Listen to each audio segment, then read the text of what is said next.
there were some interesting things that happened as well. So, you can organise. I love organising things, as I said, but sometimes things can go wrong. And I'm not sure, Carmel, if you recall, I think it was the Ballarat conference. Or was it the Bendigo one of those? They had new caterers. And I had gone there beforehand and organised what the meal was going to be for the conference dinner, and yet everything was fine. So we all arrived at the conference dinner, including our keynote speaker, Tony Watts, and Richard Sweet, Professor Richard Sweet was there as well, from Sydney. And there was no sign of the food. So people just kept drinking and drinking, including our keynote speakers. And something had happened in the kitchen. This new group had taken over the catering. They were now going to tie up, sign a contract and stuff. And nothing was ready. So, and this is before Uber, right? So you couldn't just ring and order food to be brought in. Mind you, a couple of people actually went and got pizzas from somewhere. But the rest of them, I just said, open the bar, just give them drinks, right? So I got very vague memories of my two keynote speakers. I don't know if you remember, singing Who Killed Cock Robin? And I think they were standing on a table while they were doing that as well, which terrified me. And the next morning, could you imagine, people waking up and just bleary-eyed turning up for the opening speech. But that was fun. We learned to live with it. And it was Ballarat, and I was saved, I think, because I didn't stay in residence. I would have gone home because I would have still had younger children, and because I would have been driving, I probably didn't avail myself of the bar being open.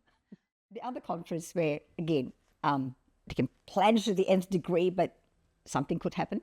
Do you recall a politician who was invited, I shall not name the politician, invited to open the conference, and that was in Ballarat as well. And it was actually quite interesting because Ballarat University changed its name. So we had instructions of how to get to the conference centre, but the students had gone and stolen the street signs because they were changing the street signs. So people were getting lost. Anyway, eventually everyone arrived at the conference centre, including our speaker, who got up.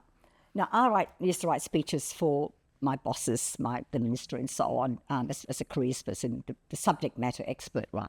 So you write the speech, comms will look at it, and then they'll finesse it, and then the minister, whoever it is, will read the speech.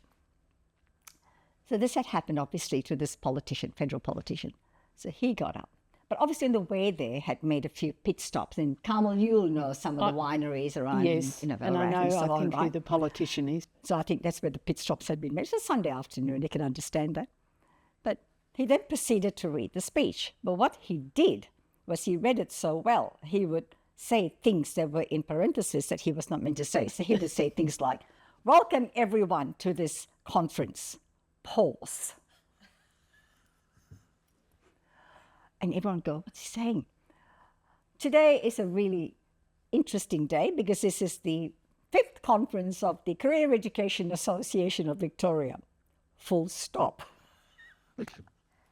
And he went on. Everyone is trying hard not to laugh.